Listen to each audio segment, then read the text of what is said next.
Nirerespeto ng Department of Justice ang kalayaan ng National Bureau of Investigation hinggil sa pagsasagawa ng investigasyon sa umunay Ghost Flood Control Project sa Taguig City. Kasunod ito ng inanunsyo ni NBI Director Melvin Matibag na nagsisimula na silang suriin ang mga naging pahayag ni Senator Ping Lacson hinggil sa mga umano'y maanumalyang proyekto sa lungsod na matagal nang pinamumunuan ng pamilya Cayetano. In fact, we're already investigating kasi noong 2022 meron siyang 11 proyekto dyan na somehow related doon sa mga pinangalanan ng top 15 contractors. Investigahan namin yan. Kaya lang, since tinanong nyo, baka sabihin yung timing na naman. And anyway, public na naman yan dahil sinasabi ni Senator Lacson. So, I think we should mention it. Pero paglilinaw ni Justice Secretary Frederick Vida, hindi ito ipinag-utos ng DOJ, kundi alinsunod lamang sa mandato ng NBI na mag-imbestiga.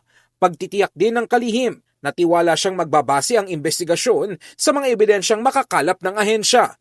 Mananay gumano ang rule of law sa oras na dumating ang investigasyon sa DOJ. Ganito po yan. Kasi may panuntunan naman yan. Kung anong kaso na yung prescribe at hindi prescribe. May panuntunan ng batas yan. May mga dati ng findings yan. Yun ay binibigyan ng kaukulang timbang.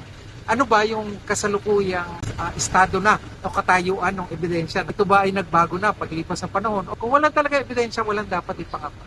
Naniniwala rin si Vida na hindi dapat ito maging distraction sa mga senator judges na kasalukuyang nasa impeachment trial dahil wala umanong rason para tumigil ang mga ito sa paghabol ng accountability. Hindi dapat. Dahil yung paghahabol natin ng accountability, hindi naman tumitigil yon. Pare-parehong may ginagampanan at ginagalang natin ang mga senator judges.